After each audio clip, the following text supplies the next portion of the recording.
All right, welcome back. And it has been in the NFL. It's been Black Monday. Actually, I stand corrected.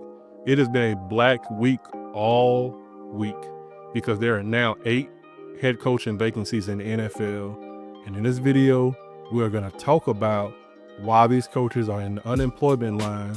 And not only that, I'm going to give some predictions on where I believe they'll end up on this edition of ATC. You're fired. All right, we're gonna talk about John Harbaugh first and foremost. So let me preface John for a moment. John has been a very good coach for the Ravens. He even got them a world championship. So he deserves some respect on his name, without a doubt. Now, we know that he first became a head coach in 2008 and just was relieved of his duties. And his overall record is a astounding 180, so 180 wins and 113 losses. Now, the team finished 8-9, and I'm going to give you the pivotal moment for the year, the loss against Pittsburgh. I believe he keeps his job because he just signed a 3-year extension last season, or beginning, I think at the beginning of this season. And he keeps his job. I think Mike Tomlin would have gotten fired instead if he lost that game, but the Ravens, they couldn't pull it out. And so the Ravens are kind of, I think they're in flux because they've had some very good teams, but every year they have run into something. So they ran into Kansas City in the AFC Championship game. Last year in Buffalo, in frigid Buffalo, the tight end drops the ball at the very last moments of the game, and it cost them. And I think this year was a grand opportunity for the Ravens to get over that hump, because let's think about it for a second. Buffalo's going against Jacksonville, but Buffalo, more than likely, if they win at Jax and win throughout the playoffs, they have to play on the road for the duration of the playoffs. And so their window is just about shut. Just being real, all right? And then there's no Kansas City this year.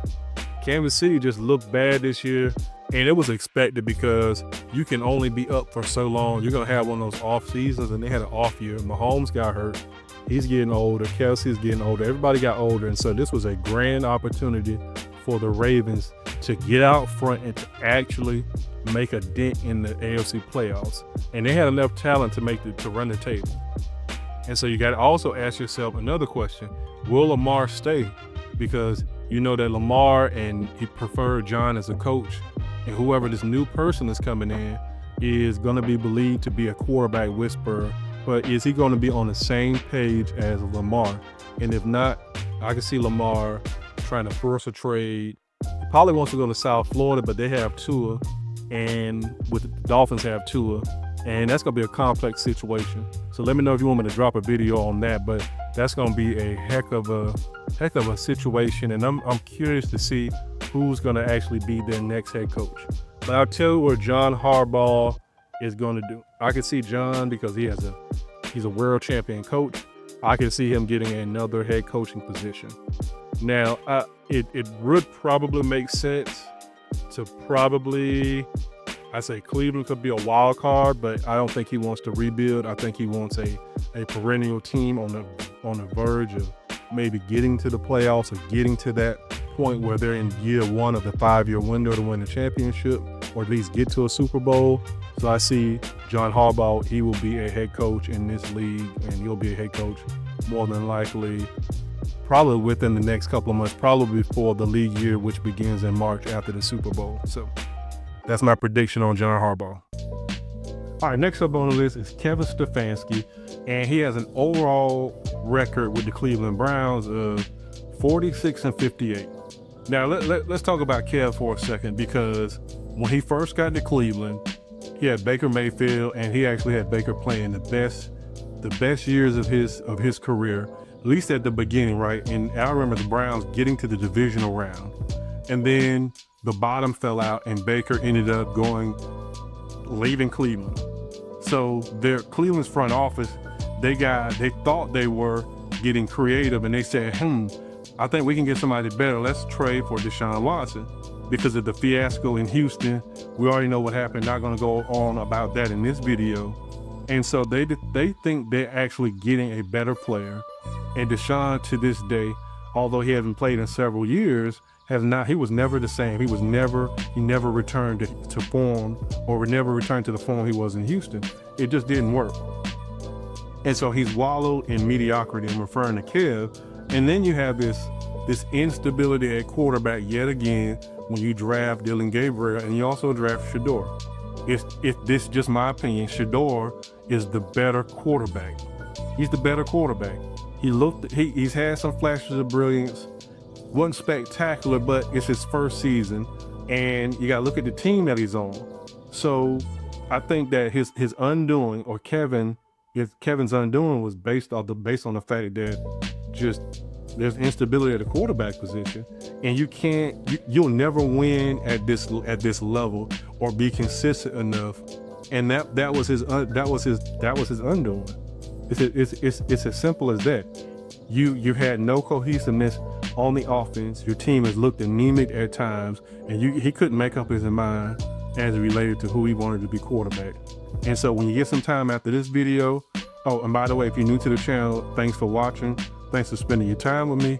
Don't forget to hit the like button and hit that subscribe button so that you can get all my updates on all my future videos. And you can go back and look at my I'm Not Your Daddy video as I talk about the Kevin Stefanski and the Shador Sanders dynamic. You're fired. All right, let's talk about Pete Carroll real quick as we're moving on down the list. So Pete is one and done with the Raiders, and this should never happen. Pete should have never been hired. I thought that bringing Geno would be the Geno of Seattle, but we got the Geno of the Jets.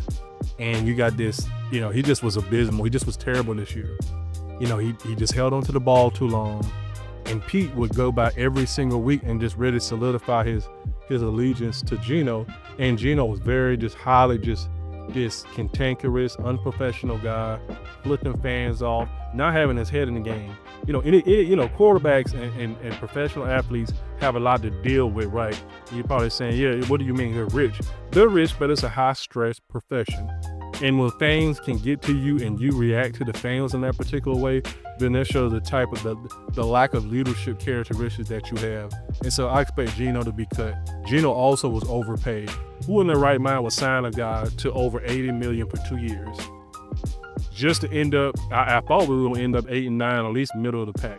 Probably a couple games out of the playoffs, maybe week 15, 16, finally eliminated because we just didn't get it done.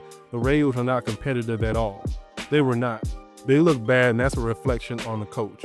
So Pete ends his one and done tenure a failure, and a sad end to a brilliant career, 3-14. So my prediction, do I think Pete will coach again? No, he will not coach at the NFL level or collegiate level. He won't be an assistant. Simply, he's just 74 years old. He's in I'll never say somebody's in the twilight of their life. He's in the twilight of his career, and the sun has set on him. And again, it's just time to move on from it. This experiment should never happen. I feel the same way. Antonio Pierce also scapegoated simply because there was no depth. You can't win in the league with a bad roster. I don't care who you are. You have instability on all fronts, and that's the type of stuff that the Raiders have been bringing, the product they've been putting on the field. I'm critical of them because I've been a fan a long time, and I expect a better product. I expect better decisions to be made up front, in the front office. I expect solidarity, and Mark came out this week and talked about how Spatek and Brady are going to be more vocal. They'll be more, hands-on and collaborating together to get this thing right. So time will tell, but Pete Carroll should have never been named the head coach of the Las Vegas Raiders. You're fired. All right, moving on this coaching carousel. Let's talk about Mike McDaniel, former head coach of the Miami Dolphins. And let's talk about it for just a moment. He has an overall record of 35-33. He is just 2 games over 500. Now, to his credit, he did coach the Dolphins to 2 playoff appearances, but they just were not strong enough. They lost to Buffalo and they lost to Kansas City, 2 of the best teams. Well, up until this year, 2 of the top 2 teams in the American Football Conference. And whenever you get to the playoffs, you got to win. and McDaniel wasn't able to motivate the Dolphins enough to get them to that next level. And most of the blame, to be honest, should go to Tua, because Tua has been inconsistent. He's been erratic. He's been injury prone. Now, he's shown some flashes, right? He's shown flashes that he could be that particular type of quarterback, but not an upper echelon quarterback, not an elite quarterback, clearly nowhere near Marino.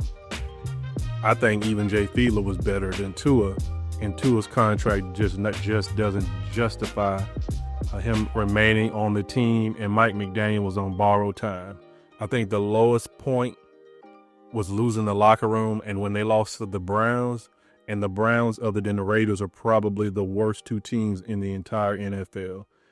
And now Myles Garrett obviously is a great player, and it's a shame he re-signed with the Browns. But anyway, we're talking about Mike McDaniel, and I think that was the low.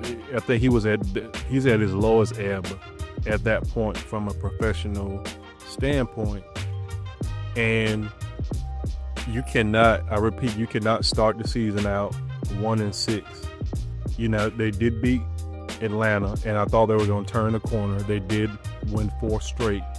I believe it started with the Atlanta game on the road in hostile territory, hostile situation, and then they just didn't respond, and then they regressed by losing to the Browns, and they pretty much just crashed out.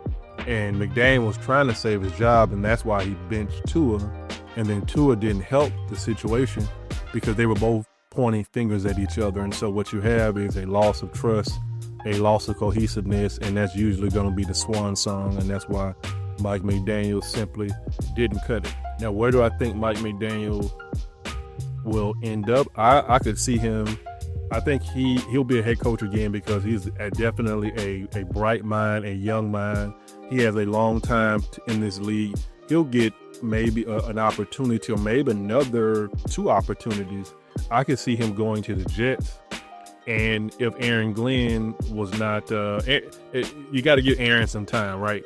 If the Jets end up like they were this upcoming season, like they were this year, Aaron's out, and I could see Mike McDaniel, if he's a coordinator there or some type of assistant, would more than likely be the successor to Aaron Glenn if it don't work out in New York. And so I think he got New York written all over him as far as at some point becoming a head coach.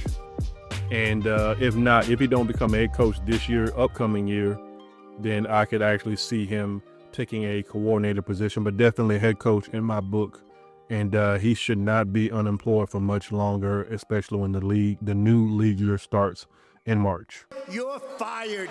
All right, I'm gonna summarize the last 4 coaches to save time or to preserve time for the duration of the video, because I'm slightly over anyhow. And so I certainly appreciate it if you made it to this point of the video. We're gonna close this thing out. We're gonna talk about the last 4 coaches. It's gonna be Brian Callahan, Raheem Morris, Jonathan Gannon, and Brian Daboll. I'm going to give you the pivotal moments that led to their demise in terms of them no longer being employed as head coaches in this league. And I'm going to start with Brian Callahan. He facilitated a failed rebuild after Vrabel he was let go by Tennessee. He goes to New England. They're the 2 seed, and they look to be actually a perennial playoff contender for years to come. So that clearly is that left a nasty taste in Tennessee's mouth, and it's a failed rebuild. Next up, Raheem Morris. He's been there 2 seasons, and essentially there's no playoffs.